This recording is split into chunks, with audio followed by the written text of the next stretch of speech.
시작.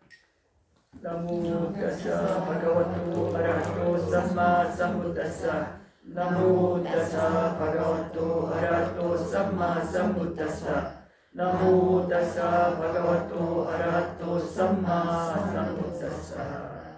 자, 여러분들이 청정한 마음으로 부처님께 또 법의 승가에 예경하시기 바라요. 그럴 거라 믿습니다. 자, 오늘 앞서 법실천의 짧은 경하고 아시반닥과 뿌따경 이거 조금 보고 발음견에 넘어가겠습니다. 요 앞에 화면을 보면 돼요. 법실천의 짧은 경 짧게 보겠습니다. 여러분들이 지금은 즐겁지만 미래에 괴로운 감으로 오는 그런 법의 실천이 있어요. 그러니까 법이란 게 딴 게 아니고 우리 생활, 현상 이것들이 다 법이에요. 이것이 고정된 게 아니라 조건으로 일어날 때 사라지기 때문에 법이라고 하는 거예요. 그러니까 어떤 수행자들이 이런 생각을 하는 거예요. 감각적 욕망에 아무런 잘못이 없다. 또 하면서 마음의 문제지 항상. 뭔가 이상하죠? 그러면서 즐기는 거예요. 그래서 뭘 하는 거예요? 음식도 만들고 연주도 하고 춤도 추고 노래도 부르고 이거 중생 구제 해야지. 더 포장을 해버리죠. 나도 즐기잖아요. 아니 자기가 안 즐기는데 어떻게 노래를 불러주고 춤을 잘 춰줘요. 자기도 즐기는 게 어느 정도 있어야지. 그거 가지고 중생한테 보탬이 된다라고 포장할 수 있죠. 그렇잖아요. 음식을 자기가 맛있게 즐기는 게 아예 없는데 내가 중생 구제한다 해가지고 만들어 한들 실력이 얼마나 늘겠어요. 잘 안 들어요. 자기가 진짜 즐기는 성향이 있어야. 그런데 하다 보니까 이걸 어떻게 하면 좀 좋게 미화시킬까 했을 때 중생 구제 이래 나가면 더 명분이 딱딱 맞잖아요. 이게 일본하고 사실 다를 거 없어요. 약간 더 대중들에게 도움이 되자 쪽으로 분류하는 그래도 뭐 긍정적으로 봐줍시다. 자, 아무런 잘못이 없다 해서 감각의 욕망에 흠뻑 취해버려요. 그래가지고 여자 유행승대하더라고도 손도 잡고 그죠? 보그랑 팔에 감촉 좋구나 하면서 흠뻑 취해버려요. 이렇게 살다가 처참한 것 불행한 것 파멸제 지옥이 나요. 물론 여기서 아이고 내가 이렇게 하는 것이 중생에게 이롭다 해서 좀 이로움을 주는 쪽으로 하는 것은 요거보다 좀 낫죠. 좋으니까 거기 이로움을 준 공덕도 있겠죠. 그런 악체에 나서 거기서 혹독한 느낌을 받아요. 이렇게 해서 지금은 즐겁지만 미래에 괴로운가 봐요. 요걸 여러분들에 빗대자면 지금 여러분들 실컷 노는 거예요. 그죠? 골프 치고 술 먹고 도박하고 세트죠. 그죠? 보통 그렇게 해서 놀러 다니고 흠뻑 아이고 욜로잖아요. 이번 생 전부인데 노세 젊어서 노세 은퇴해서 노세 이래가지고 놀다가 죽을 때 바들바들 떨겠죠. 어떤 사람은 어리석은 사람은 잘 살았다 생각할 거 아니에요. 아유 내가 놀 만큼 시원하게 놀았다. 시원하게 악취해 가죠. 거기서 이제 더 시원하게 이제 고통 받는 거예요. 거기서는 공덕이 남아 있으면 다시 한번 더 시원하게 놀고. 그러니까 그게 어리석어서 그런 거예요. 그 업과 가보를 모르니까 담배론에 빠진 사람들이 많이 또 그러죠.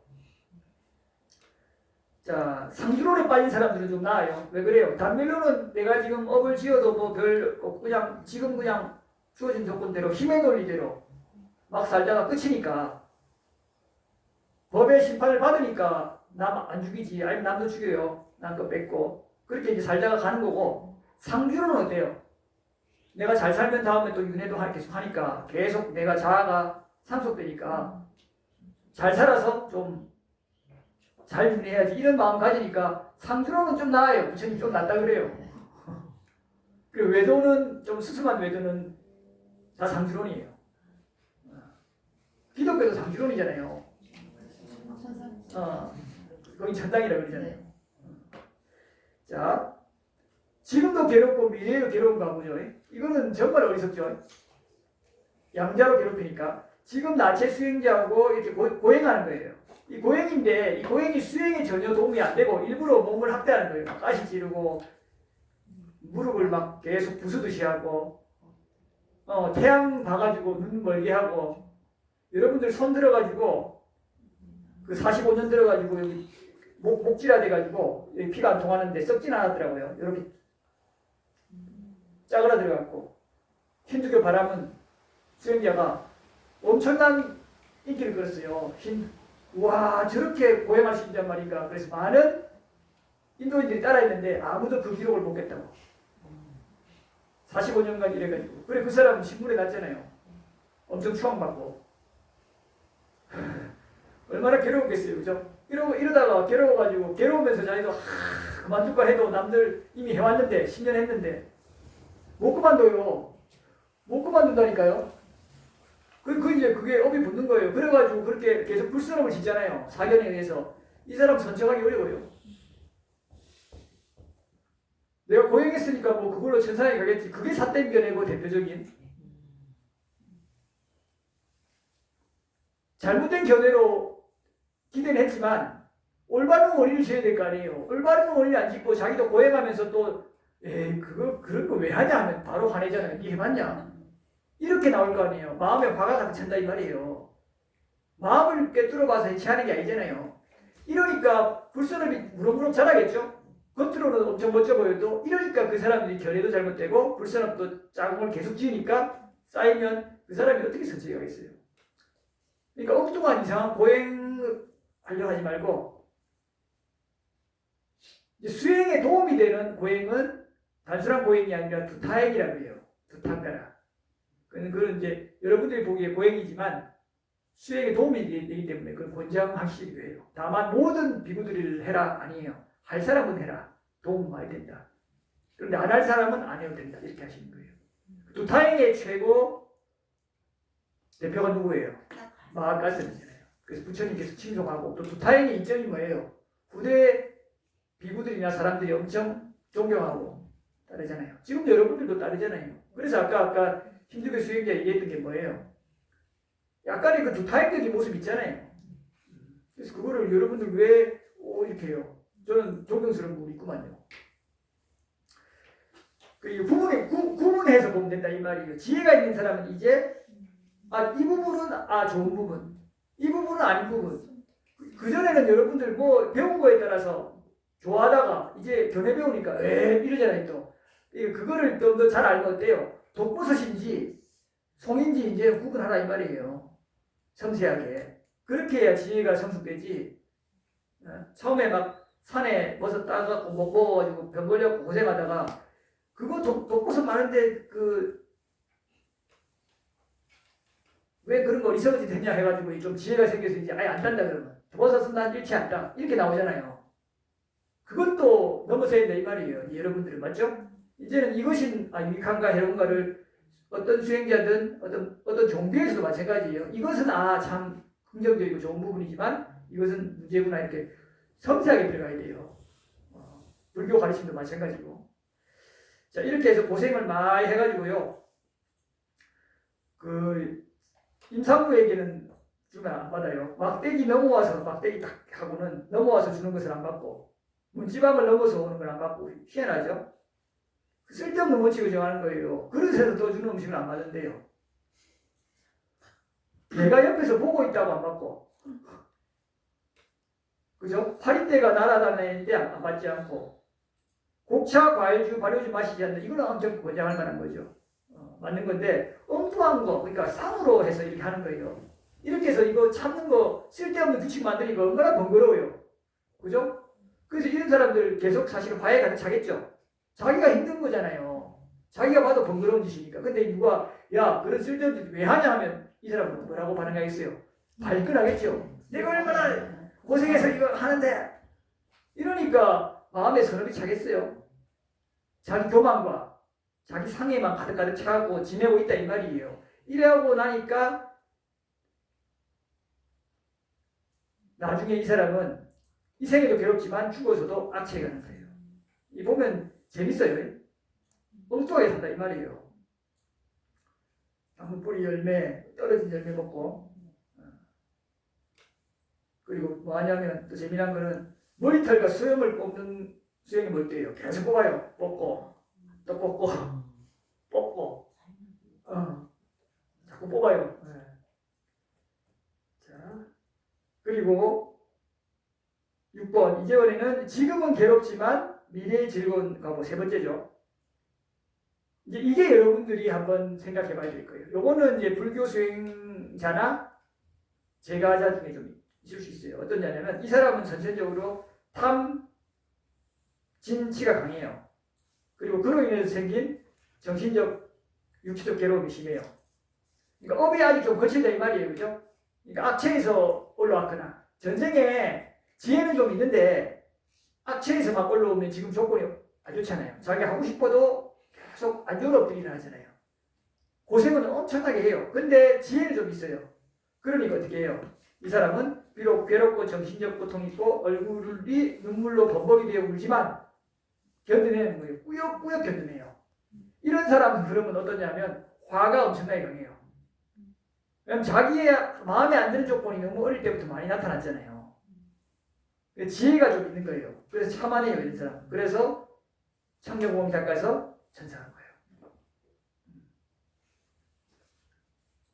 그 대신에 이 사람은 좀 삶이 괴로워요. 이런 것도 있어요. 자기 지혜 수준보다 지혜 수준이 높은데 예를 들면 그 사람의 누리는 공덕 수준이 낮으면 이 사람은 남들이 못 보는 거 생각 안 하는 것도 생각하고 보거든요. 그럼 괴로워요. 또 그것도. 꼭 이 케이스 아니더라도. 자기가 보는 지혜 수준보다 조건이 더 좋잖아요. 공덕이. 그럼 어때요? 너무 좋은 거예요. 이 사람은 탐욕으로 가겠죠. 성향이.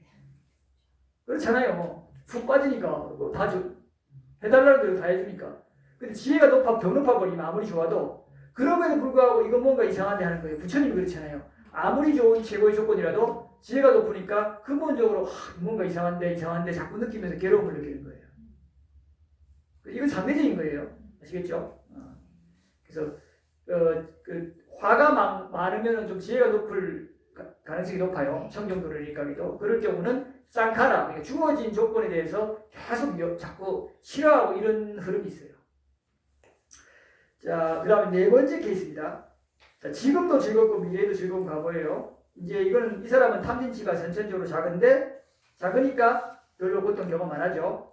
그래서 그 사람은 감각욕망을 어디 떨쳐버리고 선정을 증득하는, 꼭 이렇게 아니더라도 개를 잘 지니고 선업을 잘 짓는 이런 흐름으로 가서 다시 선처로 또 올라가 버린 거예요.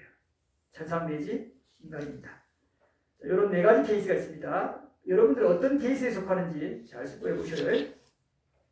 그 다음 아시반딱과 부따경인데 이 경우는 여러분들이 자 적절한 올바른 원리를 지으라 이 말이에요. 부처님께서도 여러분들을 천상에 나게 못해줘요. 근데 여러분들 관세보살한테만 빌면 다 된다 그러죠.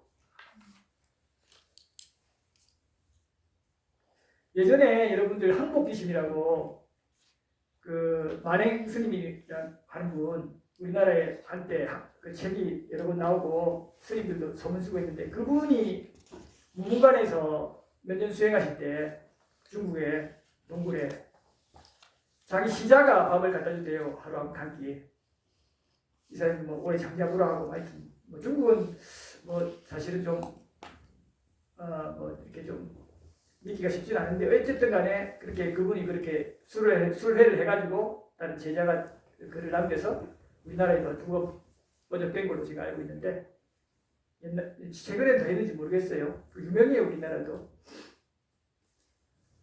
그분이 하여튼 그렇게 뭐 하루에 그렇게 오랫동안 앉으면서 이제 계속 수정주의죠. 계속 수정주의 정만 닦는 거 앉아 주구장창 그래 하루에 8시간씩 뭐 정진했다 장잡을 했다 이런 얘기도 막 하셨는데 뭐 그게 중요한 게 아니라 어쨌든 이분이 그렇게 하다가 어느 순간에 그 시봉하는 밖에서 밥 넣어주는 문을 잠그니까 그 사람이 죽었대요. 그래가지고 이분이 이제 유체이탈 비슷한 걸 해가지고 그 식을 잡아채가지고 자기 시봉했으니까 샘께로 쫙 올라갔대요. 쫙 올라가가지고 그 샘께에 딱 들여주려 하니까 그 너무 밝고 뜨거워가지고 이 사람이 못 견뎌한대요. 못 견뎌가지고 좀 내려와서 욕게 좀 해도 안 된대요. 그래가지고 쭉 더 내려 데리고 와가지고 인간계 다시 돌아와가지고 어느 저 옆집에 테러 들어가는 거 보고 왔대요. 그런 얘기 하더라고요. 그 이제 옛날에 이제 이런 바른견해가 없을 때는 와 그죠? 와 하잖아요. 그리고 우리나라 사람들 많이 우아했어요. 찾아간 사람도 많고 중국 동화사예요. 억가 가부를 알고 연기를 알면 그죠? 그런데 이제 혹 안 하겠죠. 자, 올바른 원인을 지어야 돼요. 천상에 태어나게 할 수 있습니까? 부처님 같은 분이 그렇게 된다면은 더 했겠죠. 그죠? 부처님도 안 된다 이 말이에요. 그리고 그 개입하면 안 돼요 또. 그게 다 욕망이잖아요. 탐에 의해서 하는 거잖아요. 강한 그 법칙을 어긋나게 하는 강한 탐에 가서 신성들도 잘 안 그러는데 자기 시공 좀 했다고 그죠? 네. 그럼 그 거짓말이에요? 그 나중에 얘기합시다 우선. 자, 안 중요하니까 쉬는 시간에 얘기합시다. 자, 여기 어떤 사람이 십선법을 어기죠, 그죠? 그런데 여기 사람들이 모여가지고 천상에 태어나서 막 이렇게 하잖아요. 그러면 태어나겠냐 이 말이에요. 그리고 아니라고 하면서 여러분들 천도제 지내가지고 우리 아버지가 어머니가 조상이 극락왕생한다고 스님이 극락왕생 했습니다. 혹은 극락왕생 할 겁니다 하면 어떻게 해야 돼요? 와 좋아가지고 이러고 있잖아요. 어리석음이 강하죠.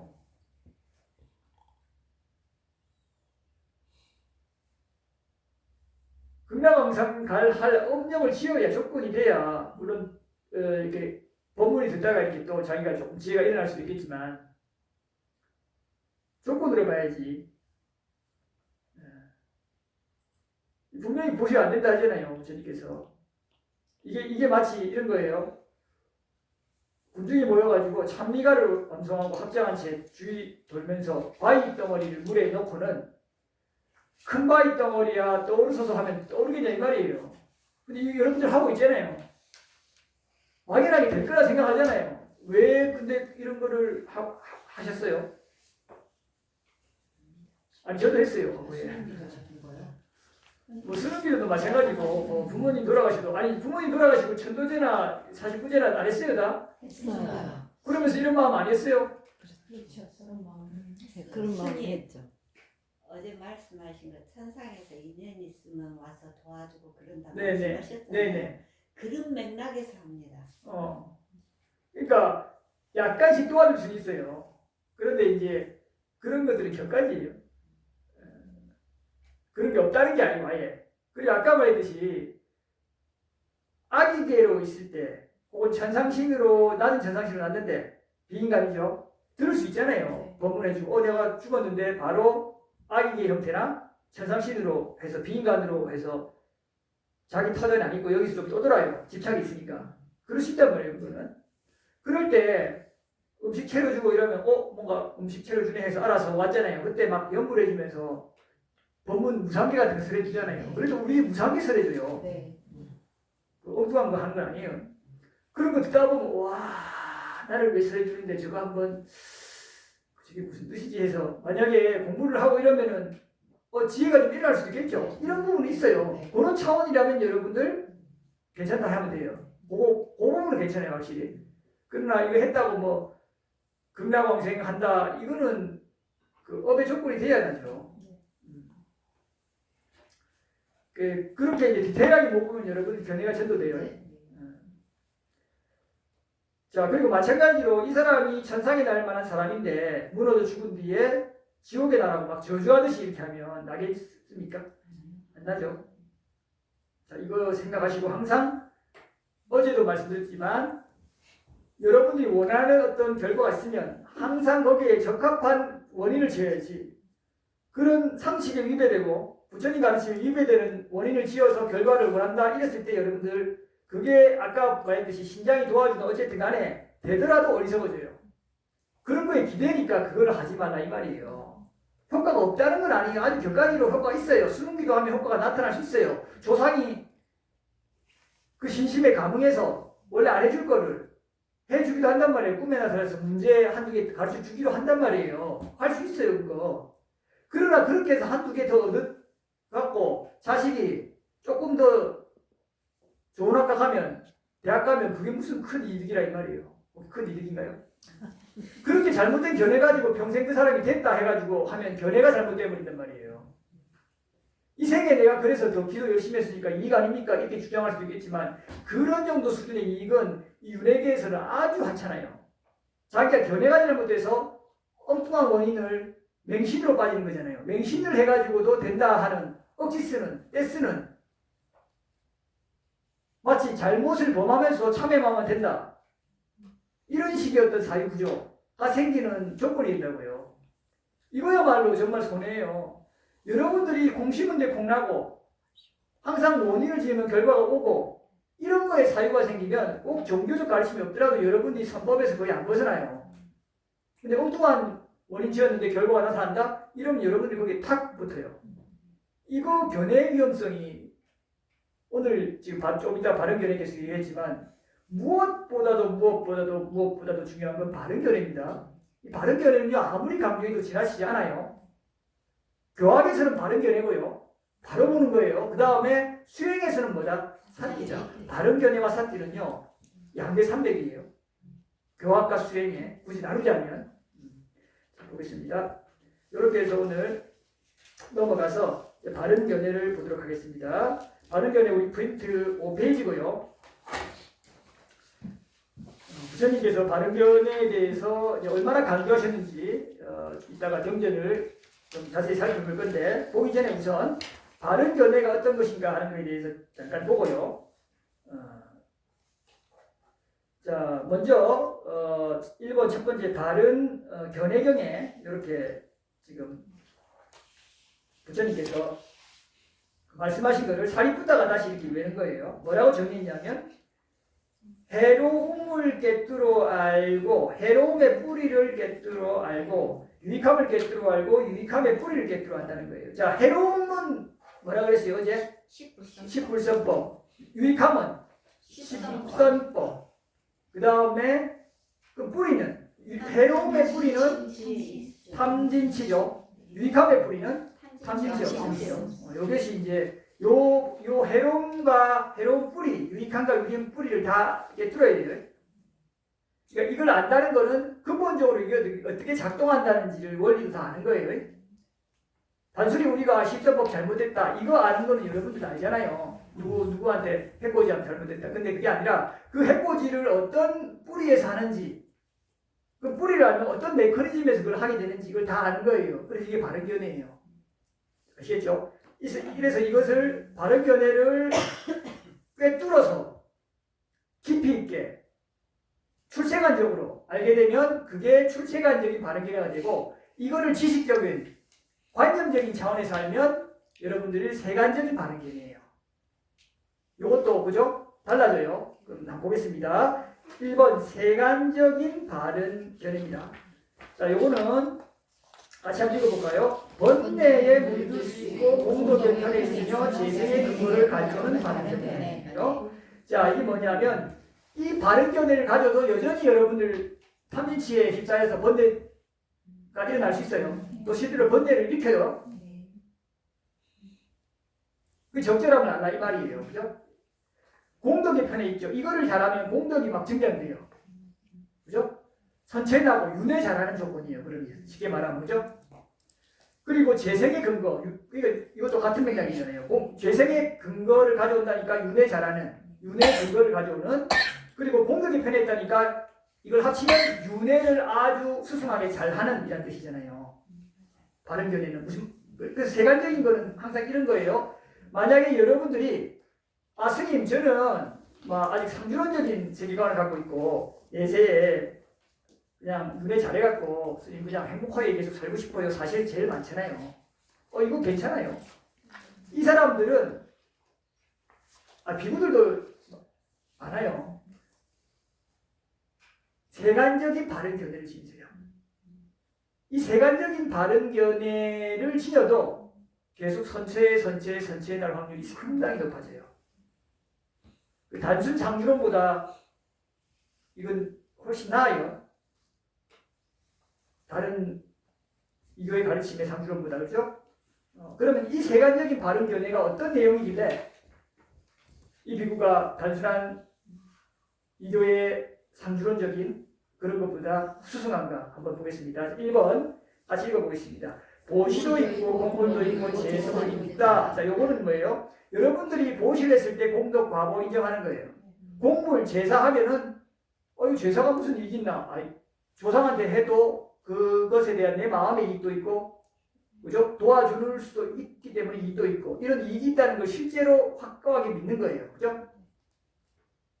여러분들 어릴 때 뭐 제사에서 무슨 이익이 있어요? 부모님한테 물으면, 야, 이놈아, 그런 소리 하지 마라. 네 부모 없이 갔냐? 이러면서 그냥 이런 얘기 하잖아요. 관습적으로 해왔으니까 부모 존중 차원에서 얘기를 하잖아요. 이걸 깊이 있게 아는 건 아니잖아요. 그죠? 자, 근데 여러분들은 그걸 넘어서서, 존중을 넘어서서 그 깊이를 알게 되는 거예요. 그 다음에 선행과 악행의 업들에 대한 결실도 있고 과보도 있다. 이게 아주 중요해요. 그러니까 여러분이 업과보에 대해서 분명하게 얘기하는 거예요. 이게 지금 여러분들 여기 핵심이에요. 요것이 세간적인 바른견해의 거의 대부분을 차지하는 거예요. 여기 조금 더해갖고 남는 것은 어떤 부분이냐면, 자, 같이 이 세상도 있고 저 세상도 있다. 어머니도 있고 아버지도 있다. 화생하는 중생도 있고 여기까지. 예. 그러니까 이 세상 저 세상을 안 믿잖아요. 근데 이 세상 저 세상은 너무나 당연하고 이것이 삼계의 얘기예요. 그리고 화생하는 중생도 있고 한 번 더 얘기하잖아요. 저 세상이라 하면 또 막연한데 화생하는 중생, 비인간들, 그죠? 지옥 중생뿐만 아니라 악이계, 천상계 다 화생이잖아요. 이런 존재들에 대해서 여러분들이 지금 사실 믿나요? 네. 그래요? 사실 근데 입이 잘 안 떨어지죠? 안 떨어지는 게 정상이에요. 괜찮아요. 근데 여러분들이 견해가 생기면 이게 저절로 들어와져요. 단순히 믿으라가 아니라요. 왜 그렇게 될 수밖에 없는지를, 내가 또 이것을 부정했을 때 내한테 이익이 없다는 걸 합리적으로 판단하게 돼요. 비인간에 대해서 믿었을 때 여러분들이 손해가 있어요, 없어요? 손해가, 가만히 진짜 숙고해 봐야 돼요. 합리적으로. 화생하는 중생도 있다. 이 세상도 저 세상도 있다라고 하는 가르침에 대해서 여러분들이 믿었을 때 어떤 과연 손해가 있는지. 뭐 옛날에 했어요? 여러분들 뭘 손해보는 그런 게 있어요? 근데 이 세상도 저 세상도 있다, 화생하는 중생도 있다를 안 믿으면 그럼 어떤 손해가 있는가? 한번 생각해 보세요. 손해가 없다 생각할 수도 있겠지만 이번 생이 끝이다. 그리고 비인간, 지금 우리 문화적으로 전통적으로 오는 거에 대한 몰이해가 생기잖아요. 선악법에 대한 과거에 대한 그것도 약해지죠. 그리고 윤회에 대한 것도 좀 약해지죠. 이러니까 본인이 실천을 안 하게 돼요. 만약 이걸 믿으면 편안하게 그냥 내가 당연히 해야 되는 것 같다고 하던 일도, 산업도 안 하려고 그래야 돼요. 그게 무슨 이익이에요? 그러니까 손해내는 건 없고 이익될 게 있잖아요. 여러분들도 스스로 알잖아요. 내가 어떤 스스로 게을러지는 걸 싫어해가지고 스스로 좀 단속하고 싶은데 혼자는 도저히 단속 못하니까 어디에 등록하잖아요. 어디 모임 가서 하잖아요. 해달라고. 근데 이거를 여러분 믿어버리면 이게 그 역할을 하는 거예요. 돈도 안 들고 시간도 안 들고 얼마나 좋아요. 견해도 생기고. 여러분들이 이렇게 좋은 합리적인 거를 생각보다 이걸 받아들이는 게 쉽지 않아요. 이것도 조건 있어야 돼요. 넘어가겠습니다. 그 다음 마지막에 이 세상 저 세상을 스스로 최상의 지혜로 알고 실현하여 선언하는 덕스럽고 바른도를 부족한 사문 바라문들도 이 세상에는 있다. 이것도 생각보다 여러분들 별거 아닌 것 같지만 사문 바라문 존중하는 사람 드물어요. 지금도 수행자 하면은 이 비구 암자에도 마찬가지예요. 윗집 아랫집 저는 아저씨예요. 젊은 아저씨. 그래서 반말 비슷하게 하고 보면 인사도 전혀 안 하죠. 비구는 원래 제가 자고 먼저 인사 안 해요. 근데 우리 법도만 룰만 뭐 이렇게 너무 하도 그렇지만은 어쨌든 저는 그 룰에 입각해서 먼저 인사 안 하고 거의 쳐다도 안 봐요. 그러니까 이제 소문이 이제 뭐 젊은 사람이 아들뻘이 그러니까 안 좋게 할 수도 있겠죠. 안 좋게 났더라고요. 근데 하루 있어가지고 마을에 무슨 얘기하다 보니까 그렇지 않다는 걸 알고는 본인들이 놀래가지고 역시 얘기해봐야 된다고 막 밑에 집에 교류가 없었어요. 1년 동안 한 번도 얘기해본 적이 거의 없어요. 저도 나갈 일 없고 자주 비우니까. 그런데 우연찮게 이제 요번에 우리가 큰 전봇대가 지나가거든요. 송전탑이 500m 저쪽 뒤쪽으로. 그러니까 마을에서 이제 각 집마다 그 비료 한 33부대 온 거예요. 나중에 가져가세요. 다 우리 필요 없으니까. 그 농사 짓는 사람들. 그게 이제 통째로 이제 10집을 온 거예요. 우리 근처에. 그러면 누가 나눠주잖아요. 이장이 이제 요 밑에 집 사람한테 조금 바로 밑에 밑에 집 밑에다가 내려놓으면서 그 삼거리 좀 바로 옆집이니까 알아서 좀 요 주소 있으니까 분배 좀 하라고 부탁한 거예요. 그래서 이제 그 84살 된 분이 올라오신 거예요, 저한테. 그러면서 이제 그 와이프분, 그 노사님이죠. 그분하고 처음으로 대화해 본 거예요. 그 이제 이렇게 옮기면서 그 33포대 20kg짜리 제가 이제 오르막을 이제 올렸잖아요. 그 카트를 빌렸죠. 이러면서 이제 조금 얘기해 보다 보니까 이제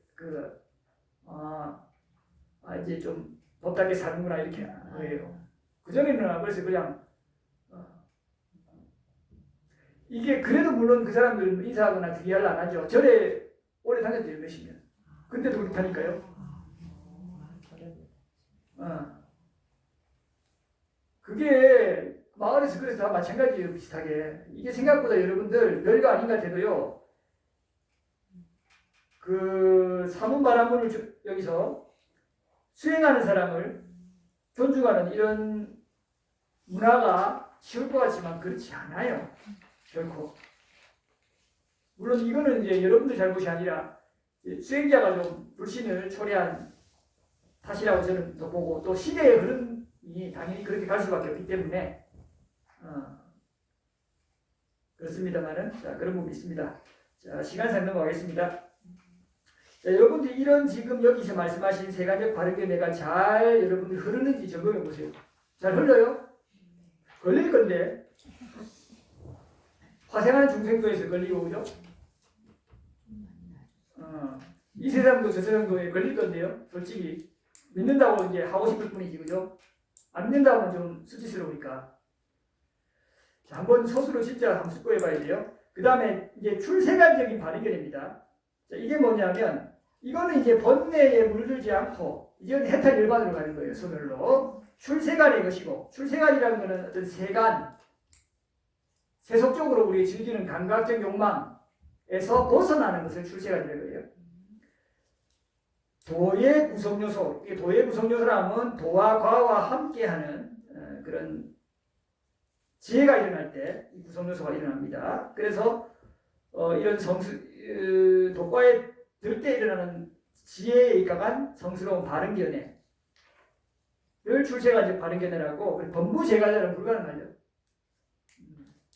수다원의 지혜부터 되는 거예요. 수다원의 지혜의 핵심적으로 나타나는 게 항상 사성제죠. 그래서 1번 사성제에 대한 통찰의 지혜예요. 그래서 여기 각기에 보면 이 사성제에 대한 통찰도요. 여러분들이 관념적으로 고진멸도를 배운 거 그래서 내가 좀 이해했다 꿰뚫었다 이거는 세간적인 반응이네요. 이거를 증득했다 이러면 출세간적으로 바뀌는 거죠. 이해되셨죠? 넘어가겠습니다. 그 다음에 여러분들 2번 염기 조건에 대한 통찰이에요. 이것도 마찬가지로 12염기가 괴로움의 발생구조가 소멸이 있잖아요. 요거를 내일 자세히 볼 거예요. 그런데 이 12염기의 조건식을 여러분들이 관점으로 알잖아요. 그럼 세간적 반응이네. 요걸 정말 이 구조를 해서 법을 봐서 꿰뚫었고 수다원의 도과가 일어나면 출세간적 반응이 내려가 일어나는 거예요. 요것도 마찬가지예요. 자, 그 다음 3번 자, 바른 견해를 일으키는 조건입니다. 자, 요런 얘기들은 이 비구가 그 경전을 찾아서 밑에다 명기했기 때문에 좀 궁금한 사람들은 경전을 해당 경전을 찾아보시면 됩니다. 지금은 시간상 설명을 못하고요. 먼저 바른견해를 일으키는 조건은 당연하겠지만 먼저 참된 스승을 만나야 되죠. 이 무명경 가리경 안구 따르니까야 반복적으로 나오죠. 참된 스승을 만나고 그 다음에 일단 법을 들어야 되죠. 그 참된 스승이 법을 설하고 그럼 법을 들으면 그 법에 대한 믿음이 일어나겠죠. 믿음 이후에 뭘 하겠어요? 믿으니까 계속 숙고해 보겠죠. 바르게. 그래서 그 지금 4가지 과정 중에 핵심 2가지 일단 다른 이로부터 법을 듣는 것 그 다음에 법을 들은 거에 이제 믿음 생략된 형태고 지혜롭게 마음에 잡두리 하는 것 여기서 만화시켜라는 그러는데 요 지혜롭게 마음에 잡두리 한다는 거는 지혜롭게 마음에서 깊이 숙고한다고 생각하면 돼요. 숙고라는 용어로 번역해도 괜찮아요. 자 이렇게 해서 듣고 지혜롭게 그걸 깊이 사유하고 숙고했을 때 바른 견해를 일으키게 돼요. 그리고 이제 다른 경에는 이렇게 또 나와 있습니다. 바른 견해는 개의 도움을 받고 맞아요 틀려요 맞죠? 개 열심히 지키면 도움 받죠. 견해를 일으키는데 자 배움의 도움을 받죠. 요거는 자 담론의 도움을 받아요. 이건 뭐예요? 여러분들 수행자 혹은 도반들하고 주기적 교류하고 지금 이거예요. 마찬가지로 이게 그대로예요. 법담을 통해서 삶 속의 체험을 공유하고 변화를 공유하면 이게 바로 담론이 되는 거예요. 맞죠? 담론 통해서 바른 견해가 증강돼요? 안 돼요? 되잖아요. 그래서 꾸준히 이런 모임들이 있을 때 법을 배워서 내용적인 측면에서 도움이 되지만 여러분들끼리 모여서의 법담 그리고 수행자와의 법담에서 여러분들이 향상으로 가는 조건이 돼요. 나중에 이와 관련해서 뭐 친구경 혹은 도반 중요성 이런 것도 볼 거예요. 자, 그 다음에 사마타의 도움을 받죠. 여러분들이 자주 앉아서 닦으면 깊이 보거든요. 마음이 쉬어버려요. 그럼 대상은 그냥 통찰하게 되죠. 절로. 그리고 윗바사나의 도움을 받고 이거는 사마타가 깊어질수록 거기에 비례해서 윗바사나도 깊어질 강력한 조건이 되거든요. 사마타만 물로 닦는다고 윗바사나가 무조건 일나진 않아요. 이것도 마음 챙김을 개발해가지고 거기에 사마타의 집중의 힘이 얹혀져야 윗바사나로 발전하지 사마타를 모입사면을 닦으면 윗바사나가 약해요. 그래서 알아차림 지속하는 것이 사마타 윗바사나를 양자를 다 강화하는 전제 조건이에요. 그러니까 알아차림을 지속하면서 일상에서 마음챙김 알아차림이죠.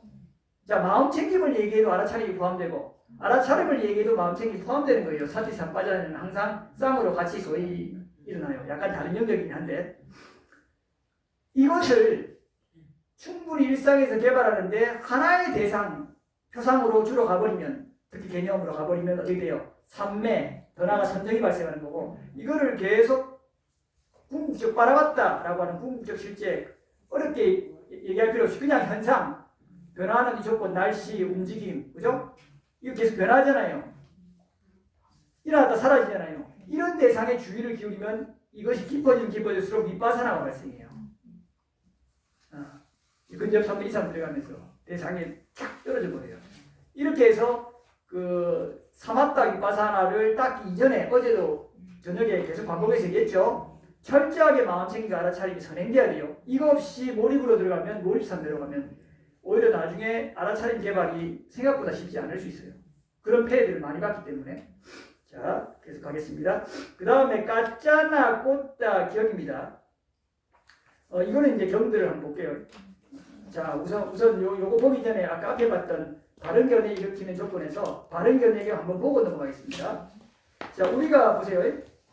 요 시간이 없긴 한데 성스러운 제자가 해로운 뿌리 요 얘기 나오죠. 이게 바른견해경 얘기예요. 그랬을 때 자, 여러분들이 이와 같이 해로움, 뿌리, 유익한 뿌리 꿰뚫어 알 때 어떻게 되냐면 그는 욕망의 잠재 성향을 완전히 버리고 요 잠재 성향의 흐름을 보게 돼요. 이게 여러분을 단순히 내가 죄 지었으니까 나쁘다. 남한테 피해 주니까 안 좋은 거 아닌가 이게 아니라 이 말이에요. 아까 목사님이 얘기했잖아요. 내가 그거를 훔칠 때 이게 개냐 안 개냐의 문제도 문제지만 내 안에 탐욕을 보잖아요. 그러니까 해로움의 뿌리를 본다 이 말이에요. 뿌리가 일어남을 보고 이것이 어떤 것 때문에 일어나느냐. 결국 탐욕의 밑바탕에 흐르는 것들 때문에 이걸 자꾸 취하려고 하는 걸로 나온다 이 말이에요. 해롬의 뿌리가 해롬으로 가잖아요. 이 과정을 알기 때문에 그는 욕망의 잠재 성향을 버릴 수 있다는 말이에요. 그러는 것까지. 적대가 마찬가지죠. 화해. 그리고 이것은 내가 있다라고 하는 삿된 견해와 비슷한, 내가 있다는 게 유신견이잖아요. 자, 여러분 유신견은 훨씬 강화된 형태고요. 자만은 훨씬 깊은 형태예요. 자만에서 유신견도 연결돼요. 그거예요. 아시겠죠? 자, 자만이 뭐예요? 부처님께서 세 가지로 설했어요. 자만의 조건을. 내가 남보다 낫다. 내가 남보다 열등하다. 내가 남과 동등하다. 라고 하는 이 비교의식 자체가 자만인데, 열등하다고 자꾸 느끼는 주눅 드는 사람도 자만이에요. 이것이 표면화됐을 때 유신견 형태로 나타난다 이 말이에요. 내가 있다. 그러면 다시 수다원에서 유신견이 떨어지잖아요. 그러면 자만은 아직 남아있을까요? 없을까요? 있어요. 그런데 자만이 제거되면 완전히 뿌리가, 유신견은 애당초 먼저 떨어지겠죠. 그렇죠? 그러니까 빙산이라 치면은 유신견이 위에 있다면 자만은 훨씬 밑바닥에 있어요. 자, 보겠습니다. 그리고 더 나아가 무명을 버리고 명지를 일으켜서, 명지는 이제 위자라고 하는 건데, 아란도를 즉 아란도의 지혜가 일어날 때 그 지혜를 명지라고 해요. 위자. 그래서 무명을 아위자라고 해요. 아는 부정적도잖아요. 아위자. AVIJJA. 이것도 되네요. 이렇게 된 거예요. 아위자. 위자. 아위자가 이제 아는 부정적도니까 무명이라는 거고, 위자가 지혜라는 뜻이에요. 명지. 자, 그렇죠? 자, 아자 들어가면 반대예요. 그래서 구살라 하면 선업인데, 선법, 선업. 악구살라 하면은 불선법이잖아요. 아, 그죠? 아를 잘 기억하세요. 네, 아니자. 무상과. 그러니까. 아나타도 마찬가지죠. 아나타. 자, 아니자 다 마찬가지예요. 자, 그 다음에 도반드이어 성스러운 제재가 음식을 꿰뚫어 알고 음식 일어남, 음식 소멸로 인도하는 도닦음. 이것도 마찬가지예요. 음식은 네 가지죠. 여러분들, 우리가 먹는 물질적인 단식과 촉해서 일어나는 촉식, 그 다음에 의도하잖아요. 의도하는 의사식과 분별하는 식식. 이것도 다 이게 음식인데, 이게 존재를 존재케 하는 조건이잖아요. 이 조건들을 꿰뚫어 아는 거예요. 그리고 조건이 촉해서 일어나잖아요. 이 과정을 연기 조건으로 여러분 꿰뚫어 알 수 있어요. 그리고 소멸하는 과정도 알 수 있죠. 마찬가지예요. 소멸로 인도하는 도닦음. 어떻게? 내가 윗바사를 일으키면 느낌에서 끊어지죠. 더 이상 진행 안 되잖아요. 이것도 같은 어려운 게 아니에요. 자, 요거는 뭐 많이 했으니까 넘어가고요. 그 다음에 자, 보겠습니다. 위대한 마음가짐 조금 더 보면요. 비구들이요. 거기서 바른 견해가 먼저다. 부처님. 그래서 이렇게 말씀하신 거예요. 그는 그릇된 견해라고 꿰뚫어 알고 바른 견해를 바른 견해라고 꿰뚫어 안다라고 하고요. 어떤 것이 그릇된 견해인가? 아까 우리가 삿된 견해, 바른 견해 봤죠? 반복적으로 말씀하셔요. 경전에 한 번만 얘기한 게 아니에요. 그래서 한 번 얘기한 거는 혹시나 첨삭 가능성도 있을 수 있잖아요. 근데 도처에 이렇게 나온다 이 말이에요. 이거는 부정할 수가 없어요. 자, 그 다음에 여기도 번개에 물을 싣고 공덕의 편에 있으며 또 나오잖아요. 그죠? 자, 이렇게 나오고 넘어가겠습니다. 조리문답의 긴경인데요. 여기도 보면 바른 견해를 일으키기 위해 얼마나 많은 조건이 있습니까? 했을 때 다른 이거부터 듣고 지혜롭게 마음에 잡도록 이렇게 나오잖아요. 이런 부처님의 말씀이 한 번 나온 게 아니고 여러 번 반복해서 나와요. 그래서 첨삭 가능성이 현저히 줄어들기 때문에 그 한 번 나온 거는 이렇게 강력하게 얘기하기 어려워요. 그냥 한 번씩 예시로 하지. 근데 핵심적인 거는 중복돼서 나올 수밖에 없잖아요. 그래서 이런 걸 여러분들한테 부처님께서 이렇게 반복적으로 또 그 대아란들도 또 반복해서 말씀하셨다는 것을 여러분들한테 직접 자료를 제시해 주는 거예요.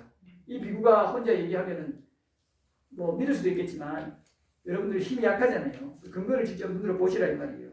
여기 경전 자료집을 다 올려놨으니까 이걸 다운로드해서 찾아보면 그대로 내용 그대로잖아요. 참고할 수 있어요. 자, 가짜나 꽃다경 이제 여기 나온 거 보겠습니다. 자, 세준이시요 발음견해라고 합니다. 자, 발음견해라고 하는데 이 중요한 발음견해는 어떻게 해서 있게 됩니까? 발음견해가 이제 생겨난 조건이죠. 자, 가짜야라요. 세상은 대부분 두 가지를 의지하고 있는데 그것은 있다는 관념과 없다는 관념입니다. 자, 여러분들 잘 생각해 보세요. 항상 여러분들은 그 있나 없나 이런 식으로 양극단으로 사유하려고 많이 해요.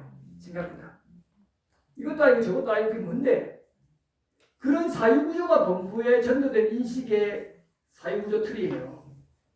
뭔가 확정돼서 이거 있느냐 없느냐 있으면 사실 상주론 없으면 당구론이란 말이에요. 이런 사유구조가 범부들의 특성이에요. 그거 여러분들 스스로 형체할 필요 없어요. 그게 당연한 사유구조니까. 그래서 항상 세상은 있다, 혹은 세상은 없다 이런 식으로 하는데 부처님께서 이렇게 얘기해요. 모든 것은 있다라고 하는 이것이 하나의 극단이고 모든 것은 없다라고 하는 것도 극단이다. 그럼 부처님께서는 있다 없다에 질문했을 때 어떻게 그럼 부처님 대응하시냐? 중간에 있는 사람들이에요. 그럼 그 중간이 어정쩡한 중간이냐? 그게 아니에요. 사유구조의 혁명이 혁파예요. 어떻게 하시냐면 자, 조건식이에요. 모든 것은 있다 해서 있다라고 얘기도 하지 않고 없다라고 하면 없다라고 얘기하지 않아요. 조건이 있으면 있는 거예요. 그걸 그대로 보여주는 거예요. 무명을 조건으로 조건이 있으면 이렇게 있고 조건이 사라지면 소멸이죠. 없는 거예요. 자, 여러분들 존재한다 이러면은 이것도 잘못된 거예요. 존재하지 않는다 이것도 잘못됐어요. 그러면은 어떻게 부처님은 말씀하시냐면은 연기를 잘하시는데 그걸 요약하면 조건이 있으면 존재하는 거예요. 조건이 없으면 존재하지 않는 거예요. 항상 조건식이에요. 이게 연기의 핵심이에요. 사유구조가 바뀌어야 돼요. 완전히. 이거를 여러분들이 관념적으로 아는 걸 세가적 발음견해라고 해요. 이걸 여러분 지금부터 사유구조가 혁명이 일어나서 출세관적으로 완전히 바라봐서 독과를 증득하면 출세관적인 발음견해가 펼쳐지는 거예요. 시간상 짧게 이야기할게요. 자, 그 다음에 4번 프린트 사땡전해가 일어나는 조건이 뭔지 보겠습니다. 그 다음 이제 우리 화면을 보세요. 어둠경 이것들이 무엇이 있을 때 그리고 집착하고 무엇을 참착하여 이런 사땡전해가 일어나는가. 사땡전해 우리 알고 있죠? 요거를 이렇게 가질 때 사땡전해가 일어나요. 우리 근데 생각보다 요거 여러분 그동안 믿었어요? 안 믿었어요? 안 믿었으니까 이런 사땡견에 가졌잖아요, 솔직히. 그럼 여러분들이 이 법을 만나기 전에 사땡견에 가졌는데 세속에서 그럼 지금 이 법을 못 만난 초기 부처님 가르침을 못 만난 사람들은 대개 이걸 안 믿을 가능성이 없죠. 그리고 초기 불교를 만나도 5원 12처 이런 걸 주로 배우면 여전히 이런 걸 여러분들도 이전에 배웠잖아요, 5원 12처만이. 근데도 그때 이거 안 믿었잖아요. 초기불교에 이게 10년 전에도 공부했잖아요. 안 믿었잖아요. 그때 그죠? 그때 이 비구가 이걸 몰라가지고 반교를 안 해서 그렇게 한데 제가 가르치는 제가 잘못인데 저하고 공부했어요. 10년 전에. 자, 그리고 뭐가 추가로 되냐면 이 인간이란 것은 4대로 이루어진 것이어서 그거는 좀 그럴 법하죠. 지수화풍 그 성향인 거예요. 이게 그 딱딱한 성향, 움직이는 성향, 온도, 화, 그죠? 지수화풍 이렇게. 그리고 음집성, 수. 물은 여러분들 어디 반죽할 때 물 넣으면 탁 붙죠? 음집성이잖아요. 다 지수화풍의 그런 우리 특성들이 있는 거예요. 그 지수화풍으로 이루어졌다 이렇게 하거든요. 어려운 거 아니에요. 자, 4대로 이루어진 것이어서 임종하면 땅은 땅의 몸으로 가고 물은 물의 몸으로 가고 불은 불의 요소로 가고 이렇게 보면 돼요. 바람은 바람의 몸으로 돌아가고 감각 기능들은 허멈으로 건너간다. 뭔가 좀 이상하기 시작하죠. 자, 그 다음에 관을 5번째로 하는 네 사람이 시체를 메고 간다. 송동무는 화장터까지만 읊어질 뿐이다. 뼈다귀는 잿빛으로 변하고 허공은 재로 끝날 뿐이다. 보시란 계속 이상한데 더 이상해지죠. 보시란 어리석은 자의 교설일 뿐이니 과보가 있다고 설하는 자들의 교설은 공허하고 거짓되고 쓸데없는 말에 지나지 않는다. 어리석은 자도 현자도 몸이 무너지면 단멸하고 멸절한 뿐이어서 죽고 난 다음이라는 건 없다. 이제 확실하게 이상하게 느껴지다가 파괴하셨죠. 단멸론이죠. 자, 이렇게 해서 이런 거를 집착하니까 그런 게 생긴다 이 말이죠. 근데 여러분들 생각보다 무슨 교수라든지 많이 배운 사람들 중에 죽으면 끝이지 하는 사람 많아요? 없어요? 많아요. 훨씬 많죠. 그런 자유 구조를 가지니까 삿대기라 이 말이에요. 이 미국가 옛날에 학교에 있을 때도 그 굉장히 그 근교에서 천재라고 소문난 그 지도 교수도 이 견해였거든요. 죽으면 끝이다고. 끝이야. 그러니까 자기가 이제 뇌 쪽으로 문제가 있어서 좀 문제가 생겨봤는데 문제가 생겨봤다는 거예요. 의식이 어떤 상태래요. 마치 시군이가 전 순간 그 며칠을. 근데 그때 아무것도 없대요. 내가 정지되는지 어땠는지. 그러니까 그런 경험을 하고 나서 역시 죽어도 아무것도 없다 이렇게 주장하더라고요. 그때는 뭐 아무것도 모르니까 20대니까 뭐라겠어요. 또 괜히 바뀌는 욕만 먹지 지도 교수인데 그죠? 그래 그렇게 자기의 견해를 굳집하면서 그걸 넘어선 가르침을 모르잖아요. 일반 학문을 하니까. 그러니까 결국 고만고만 살다가 인간으로 나기 쉽지 않은 조건으로 흘러가는 거예요. 그래도 잘 살면은 요 견해 가져도 보시하고 지게 조금 잘하면 그래도 날 수도 있죠. 오래 못 가겠죠. 자, 그 다음 그릇된 견입니다. 그릇됨이 있으면 실패가 따르고 성공은 없죠. 자, 그릇된 견해를 가진 자에게 그릇된 사유가 생기겠죠. 그걸로 반영해서 그릇된 말, 그릇된 행위 쭉 생기겠죠. 그릇된 마음 챙김까지. 그릇된 마음 챙김의 대표적인 게 어떤 거예요? 여러분들 마음 챙김하면 항상 사마사띠를 생각하는데 그렇지 않아요. 마음 챙김 잘못해요. 고양이가 쥐잡잖아요. 그때도 딱 이렇게 보고 있어요. 엄청나게 마음 챙김해요. 그릇된 마음 챙김이에요. 미차사띠라고 그러죠. 번뇌를 소멸하는 쪽으로 가는 게 아니라 번뇌를 증장시키고 업을 짓는 쪽으로 가잖아요.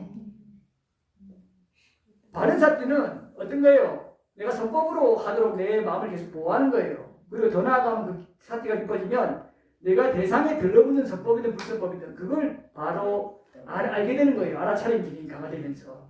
근데 미차사띠는 그게 안 되잖아요. 대상에 들러붙고 몰입을 잘하잖아요. 그래서 외도의 그냥 단순한 몰입이나 이런 거는 선업이 될지라도 삼마사띠가 되기 어렵죠. 몰입 엄청나게 하잖아요. 어제 얘기했잖아요. 그죠? 그 사마띠가 선정으로 가지 못하고 몰입삼매로 갔을 때 그때는 예를 들어 미차사띠 삼마사띠가 작동 안 하기 때문에 바른 삼매가 뭐라 그래요? 팔정도에서 자아나라 그러죠. 자아나로 부를 수 없다 이 말이에요. 자아나에 배대되는 혹은 그거보다 더 깊은 상태의 깊은 삼매로 가죠. 외도의 수행은 주로. 그런데 깊은 삼매의 수행은 이것을 해탈 열반으로 이끌기 어렵잖아요. 그 차이를 어제 말씀드렸죠.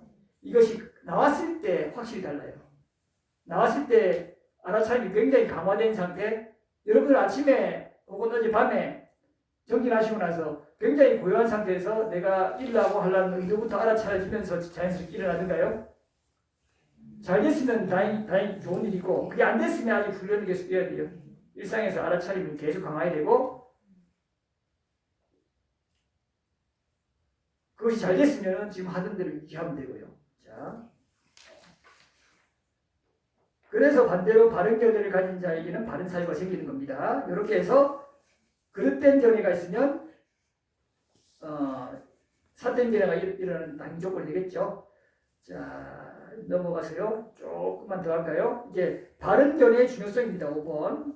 먼저 자나와사바 경에서 살펴보겠습니다. 우리 앞에 TV를 보세요. 앞에 TV를 보시면 지금부터 나오는 바른 견해의 중요성의 경전 8개는 이름만 명기되어 있고 전부 경전 자료집에서 나온 거라 여러분들 법회때 TV 보시니까 좀 그죠? 좋습니까? 자, TV 보셔요. 지금부터.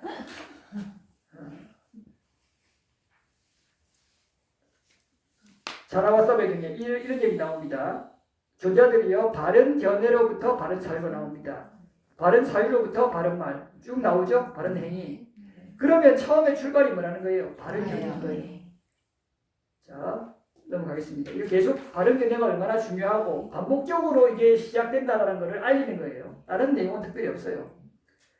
자 태양이 떠오를 때 여명이 앞장서고 전조가 되듯이 자 네 가지 성스러울 진리를 관통할 때에는 팔정도에서 뭐가 먼저다? 바른 견해다. 그러니까 바른 견해가 얼마나 중요하냐고요. 딴 거 먼저 정진부터 하려잖아요, 여러분들. 정진부터 의욕은 좋은데 지나쳐요.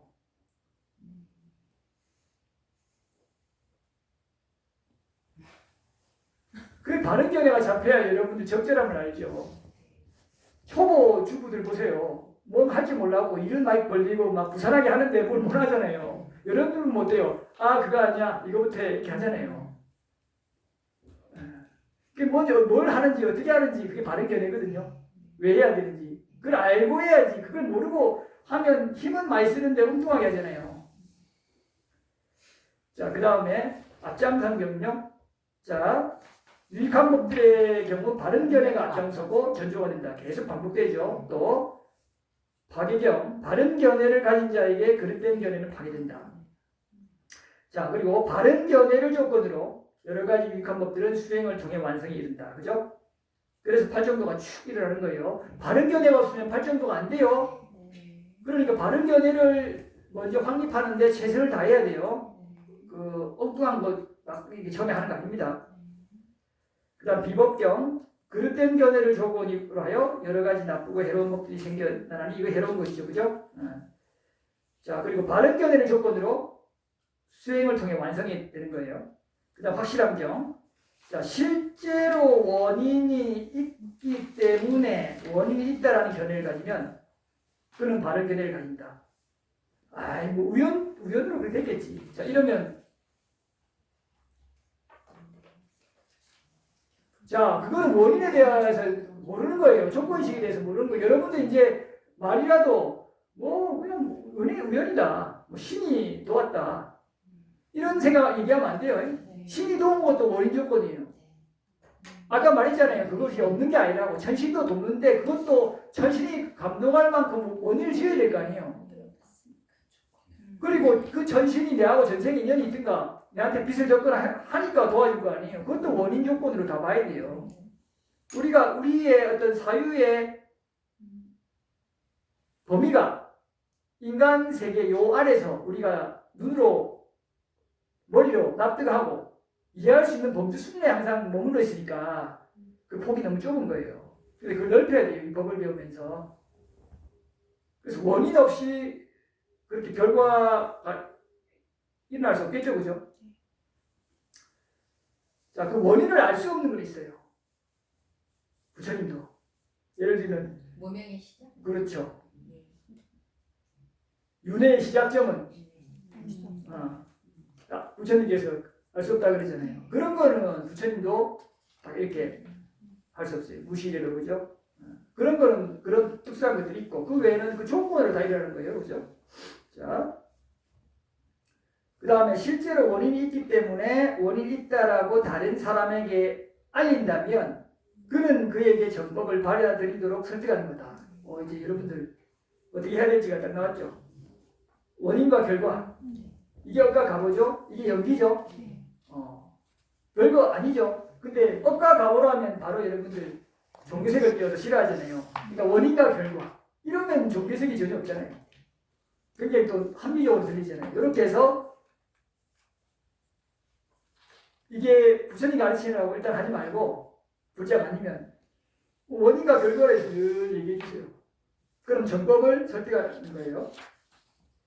자, 이렇게 정법을 받아들이도록 설득하면서 자신을 칭찬하지 않고 다른 사람을 또 비방하지 않으면 그가 이전에 행한 나쁜 행실은 제거되고 좋은 행실이 자리잡게 되는 거예요. 자, 이렇게 해서 유익한 법들이 바른 견해를 조건으로 생겨나는 거예요. 자, 그리고 지자는 이처럼 묶어야 돼요. 이것도 여러분들 아주 현실적이에요.